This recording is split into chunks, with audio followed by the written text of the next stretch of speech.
Hello friends, welcome to my YouTube channel Commerce Group.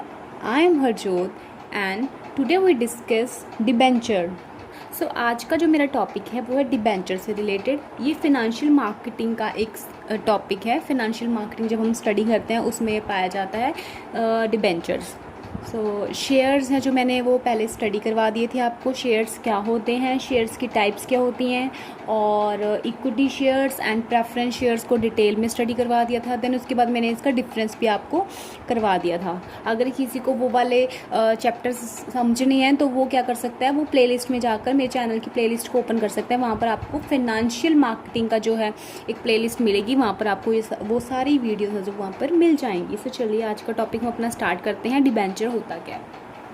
तो जैसे कि हम आपको पता है, अब हम क्या स्टडी कर रहे हैं, हम स्टडी कर रहे हैं कि जो कंपनीज़ हैं वो है जो अपनी फाइनेंस को कैसे रेज करती हैं, अपने फाइनेंस की जो उनको नीड होती है उसको कैसा पूरी करती हैं। ठीक है, जब उनको किसी भी तरह का लॉन्ग टर्म का या शॉर्ट टर्म का फाइनेंस चाहिए होता है तो वो किस किस तरह से उनको रेज कर सकती है। सो डिबेंचर भी एक फाइनेंस रेज करने का ही एक इनका मेथड होता है, या हम बोल सकते हैं ये ऑप्शन है एक तरह का। ठीक है, डिबेंचर्स जैसे कि आपको मैं एक ओवरव्यू दे देती हूँ। डिबेंचर्स क्या होता है, ये भी लाइक इक्विटी शेयर्स की तरह लॉन्ग टर्म कैपिटल होती है उनकी। ये भी एक तरह लॉन्ग टर्म के लिए फाइनेंस है, उनको मिल जाता है लोगों की तरफ से। सो जिनके इसमें क्या होता है, फॉर एग्जांपल कंपनी है जो डिबेंचर इशू करती है। डिबेंचर इशू करने के बाद जिन पर्सन्स को इशू किए जाते हैं डिबेंचर्स वो कहलाते हैं डिबेंचर होल्डर्स।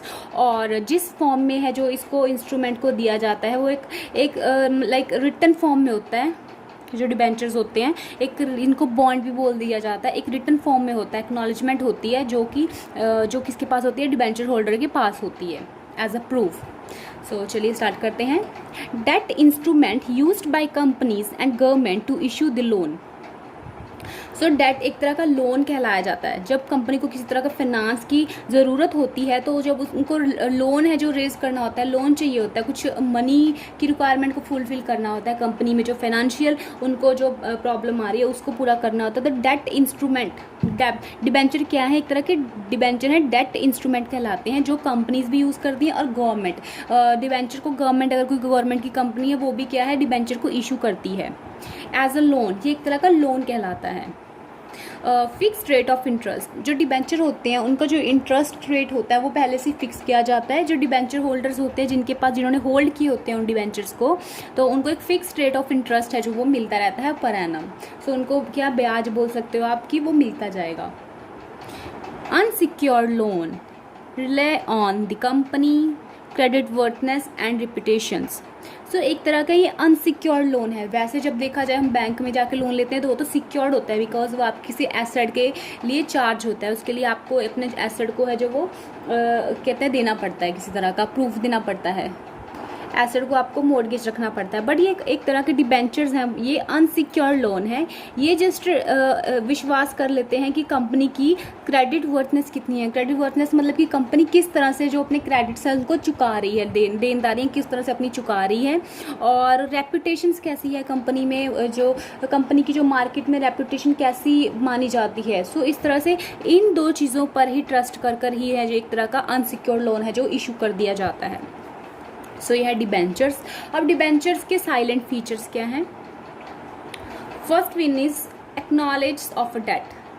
ये एक तरह का डेट है जो कि एक्नॉलेज ऑफ डेट है, मतलब इसको एक तरह का हम लोन मानते हैं। ये एक तरह हमारा डेट है जो है कंपनी को दोबारा रीपे करना होगा आफ्टर द टर्म, जब खत्म हो जाएगा पीरियड जो, ठीक है, जितना भी होगा स्पेसिफिक पीरियड है 2 ईयर्स 5 ईयर्स। वैसे ये मैक्सिमम अबव 10 ईयर्स से अबव भी होते हैं, ये 10 ईयर्स से कम नहीं होते, 8 to 10 ईयर्स। ऐसा नहीं कि साल 2 साल के होते हैं, बिकॉज मैंने आपको बताया कि लॉन्ग टर्म की सिक्योरिटी लॉन्ग टर्म का आपका है फाइनेंस की प्रॉब्लम को आपका सॉल्व करते हैं, लॉन्ग टर्म लोन होता है। तो इसलिए इसमें क्या है 10 से 12 साल तक आराम से कोई हमें वापस नहीं करना पड़ता, उसके बाद हमें वापस करना पड़ता है। सो ये कंपनी का एक तरह का डेट माना जाता है।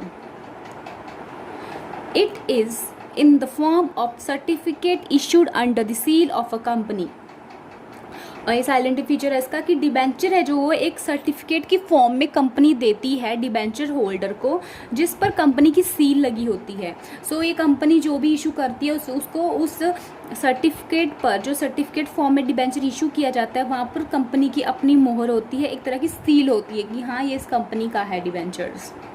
इसका यही बस प्रूफ होता है एक सर्टिफिकेट फॉर्म। फिक्स्ड ROI, सो इसका जो rate of interest, ROI means rate of interest है जो वो फिक्स्ड होता है, पहले से फिक्स किया जाता है कि कितने % है जो चार्ज दिया जाएगा डिबेंचर होल्डर को। Fourth one is may be secured और may be not secured against the asset of the company. So ऐसा भी होता है कि डिबेंचर ज़रूरी नहीं है कि सिक्योर्ड अनसिक्योर्ड होंगे, जैसे सिक्योर्ड भी होते हैं, मे बी कई डिबेंचर सिक्योर्ड होते हैं और मे बी कई डिबेंचर सिक्योर्ड नहीं होते हैं। जो सिक्योर्ड होते हैं वो किसके अंडर सिक्योर्ड होते हैं, against the assets of the company.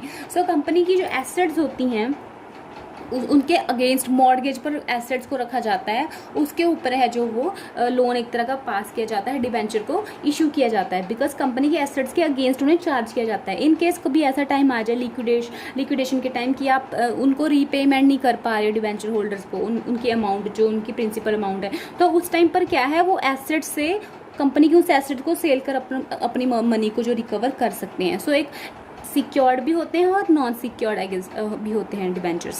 Fifth one is freely transferable. So जो डिबेंचर्स होते हैं वो फ्रीली ट्रांसफरेबल होते हैं, बिकॉज जो इस डिबेंचर होल्डर हैं जिसने उस कंपनी से डिबेंचर लिए हैं वो चाहे उसे अपने पास रखे जितना टाइम मर्जी रखे, या फिर वो उसको आगे सेल भी कर सकता है, किसी अनदर पर्सन को वो ट्रांसफ़र भी कर सकता है। सो इनमें बट है ये फीचर कि ये फ्रीली ट्रांसफरेबल हो सकते हैं, एक पर्सन से दूसरे व्यक्ति तक है जो डिबेंचर होल्डर उसे दे सकता है। After features we discuss types of debentures. Debentures कितने टाइप्स के होते हैं, ये कई बार क्वेश्चन में आ जाता है कि टाइप्स ऑफ डिबेंचर बताइए, साइलेंट फीचर बताइए और मीनिंग बताइए। सो इसलिए आपको टाइप्स भी इनकी आनी चाहिए। टाइप्स कुछ मैंने ज़्यादा नहीं करवाई हैं बट मेन आपको ज़रूर मैं स्टडी करवा देती हूँ। Secured and unsecured debenture secured भी होते हैं, अनसिक्योर्ड भी होते हैं। सिक्योर्ड में क्या होता है कि ये किसी कंपनी के किसी एसेट्स पर है जो वो सिक्योर्ड किए जाते हैं, ठीक है। मतलब जो डिबेंचर होल्डर हैं वो तभी उन डिबेंचर्स को लेते हैं यदि वो डिबेंचर आप जो डिबेंचर होल्डर है वो उसको दे रहे हैं कि एक तरह का श्योरिटी दे रहे हैं, सिक्योर हैं, ठीक है, श्योरिटी दे रहे हैं कि अगर आपकी प्रिंसिपल अमाउंट कंपनी नहीं वापस दे पाई तो जो है आप उस एसेट को बेचकर अपनी जो प्रिंसिपल अमाउंट है वो वापस कर ले सकते हो। सो सिक्योर्ड में क्या है, आपको कंपनी को कोई भी किसी भी तरह की जो security as a security means as a mortgage कुछ ना कुछ कंपनी का एसेट है जो वो रखना पड़ता है। On the another side unsecured कौन से होता है डिबेंचर, जो एज अ जस्ट रेपुटेशन देखकर कंपनी की और क्रेडिट वर्थनेस देखकर ही उस पर डिपेंड होकर ही जो डिबेंचर जो इशू कर दिए जाते हैं और जो लोग उसे बाय कर लेते हैं, डिबेंचर होल्डर्स कहलाते हैं जो। सो इसमें क्या किसी तरह की कोई सिक्योरिटी नहीं होती है, जस्ट अनसिक्योर्ड होते हैं। मे बी लिक्विडेशन टाइम वो उसको प्रिंसिपल अमाउंट वापस भी हो जाए, मे बी अगर कुछ पैसा ना बचे तो मे बी उन्हें वापस भी ना हो प्रिंसिपल अमाउंट। सो ये इनमें रिस्क हाई होता है, इसमें रिस्क बिल्कुल भी नहीं होता बिकॉज ये सिक्योर्ड पहले से सिक्योर्ड होते हैं। अगर कभी भी कंपनी लिक्विडेशन होगी तो पहले सिक्योर डिबेंचर की पेमेंट होगी, उसके बाद ही है जो अनसिक्योर को जितना बचा वो प्रिंसिपल अमाउंट मिलेगा। पहले सिक्योर की होगी देन अनसिक्योर की होगी। Next one is registered and bearer debenture. Registered कौन से होते हैं, रजिस्टर्ड वाले वो डिबेंचर्स होते हैं जिनका जो डिबेंचर होल्डर हो, जिनका नेम डिबेंचर होल्डर्स का नेम है जो कंपनी के डिबेंचर के रजिस्टर में, मतलब कंपनी के रजिस्टर में पहले से ही वो रजिस्टर होगा। फॉर एग्जांपल ए पर्सन ने किसी कंपनी से डिबेंचर्स खरीदे हैं तो क्या है उस ए पर्सन का नाम है जो कंपनी के रजिस्टर पर चढ़ा होगा, मीन्स वो पर्सन रजिस्टर्ड है, उसका नेम, उसका एड्रेस, उसका सारा आइडेंटिटी वेरिफिकेशन मीन्स सारा कुछ उनके पास उसकी डिटेल होगी। सो वो कहलाएंगे रजिस्टर्ड। इसमें क्या होता है, रजिस्टर्ड होते हैं debenture holders. Another side bearer, bearer में रजिस्टर्ड में ऐसे होता है अगर कोई डिबेंचर होल्डर है जो अपना डिबेंचर्स को आगे सेल कर रहा है तो उसको कंपनी को इन्फॉर्म करना होगा कि मैंने जिस भी पर्सन को बेचा कि मैंने उस पर्सन को डिबेंचर अपने सेल कर दिए, ताकि जो इंटरेस्ट है आगे से वो उस पर्सन को मिल पाए जिसको उसने बेचे हैं। अगर नहीं रजिस्टर करवाएगा तो जो इसका इंटरेस्ट है वो फर्स्ट पर्सन को ही के पास ही जाता रहेगा। सो इसमें रजिस्टर में इन्फॉर्म करना पड़ता है अगर आपने डिबेंचर आगे सेल कर दी हैं। बियरर में क्या होता है, बियरर में ऐसा होता है कि एक जस्ट आपको डिबेंचर आपको एक सर्टिफिकेट दे दिया जाता है जिस पर किसी का नेम नहीं होता, वो जस्ट ऐसी ब्लैंक होता है जिस पर कोई नाम नहीं होता। और बियरर जो डिबेंचर होते हैं वो ऐसे ही आगे आगे पास ऑन होते जाते हैं। अगर मैंने सबसे पहले कंपनी से लिए हैं डिबेंचर्स और मैंने आगे सेल करने हैं, तो मैंने उस सर्टिफिकेट को ही आगे उस पर्सन को दे देना है। मीन्स मुझे किसी तरह का कंपनी को इन्फॉर्म करने की ज़रूरत नहीं है। जिसके पास वो कूपन होगा, मीन्स जिसके पास वो डिबेंचर होल्डर का वो सर्टिफिकेट होगा, वही उसका इंटरेस्ट रिसीव कर लेगा। बट रजिस्टर में ऐसा नहीं है। रजिस्टर में आपको इन्फॉर्म करना होगा कंपनी को कि आपके आगे मैंने डिबेंचर जो सेल कर दी हैं। Next one is convertible and non convertible debentures. Convertible वो होते हैं अगर स्पेसिफिक पीरियड के खत्म होने के बाद जिन डिबेंचर्स को आप इक्विटी में ट्रांसफ़र कर सकते हो, मींस इक्विटी में आप कन्वर्ट कर सकते हो अगर आप अभी भी कंपनी में रहना चाहते हो।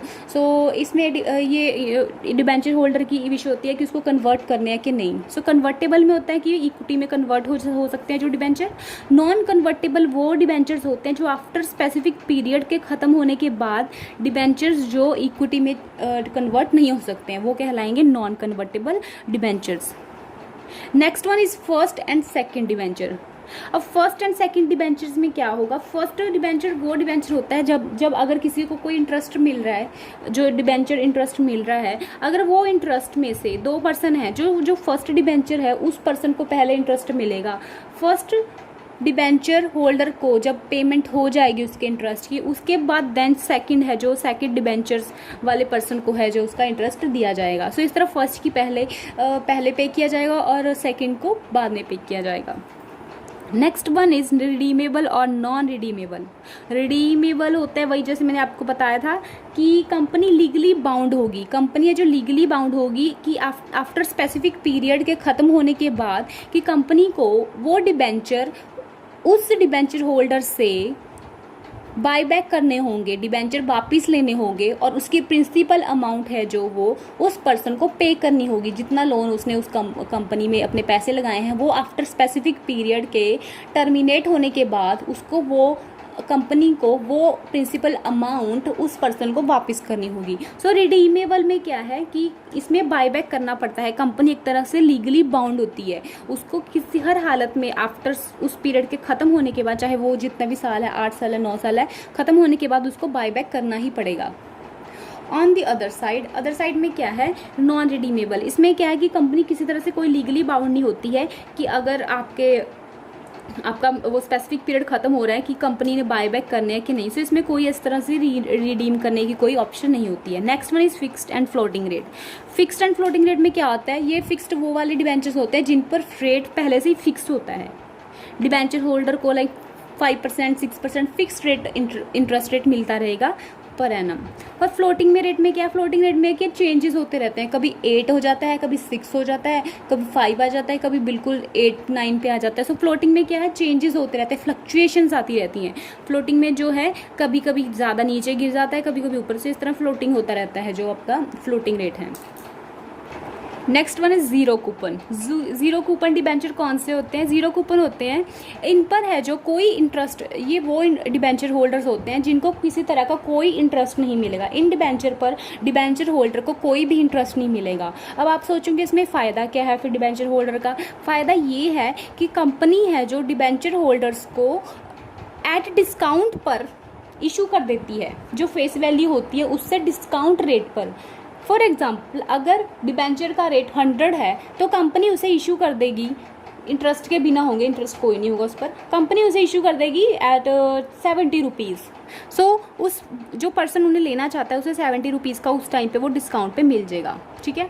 और फिर कंपनी आफ्टर फिक्स पीरियड, जब वो टाइम स्पेसिफिक पीरियड खत्म हो जाएगा, वो उसको वापस रिडीम कर लेगी, मीन्स उस पर्सन से वो बाय बैक कर लेगी, शेयर को वापस अपने पास ले लेगी। और जब कंपनी उस पर्सन को जब पे करेगी उस डिबेंचर की जो रकम है वो उसको पे करेगी फेस वैल्यू पर। सो फेस वैल्यू मैंने कितनी बताई थी? उसकी 100 रुपये थे। सो इस तरह अगर 70 पर इशू हुआ, 70 पर उसे पर्सन को मिला और 100 पर कंपनी उसे वापस ले रही है वो डिबेंचर। सो जो ये 30 रुपीज़ का मार्जिन है, ये क्या है? इसका एक तरह का प्रॉफिट है। सो इसमें इंटरेस्ट नहीं होगा, इसमें इनडायरेक्टली है जो कंपनी है जो डिस्काउंट पर देकर और फेस वैल्यू पर रिसीव कर लेती है। Last one is specific rate. Specific rate वाले डिबेंचर्स वो होते हैं जिन पर एक कुछ स्पेसिफिक रेट पहले से ही मेंशन किए जाते हैं कि इतने रेट पर मिलेगा, ये 5 पर मिलेगा। जैसे फिक्स्ड रेट है वैसे ही स्पेसिफिक रेट है। स्पेसिफिक रेट्स होते हैं डिबेंचर के, सो उस पर है जो डिबेंचर होल्डर को वो दे दिया जाता है, उसको स्पेसिफिक रेट ऑफ इंटरेस्ट मिलता रहेगा पर एनम। सो ये आज का टॉपिक था डिबेंचर्स का मीनिंग, डिबेंचर के salient feature and types of debenture. If you like my video please like share subscribe my channel. Bye bye.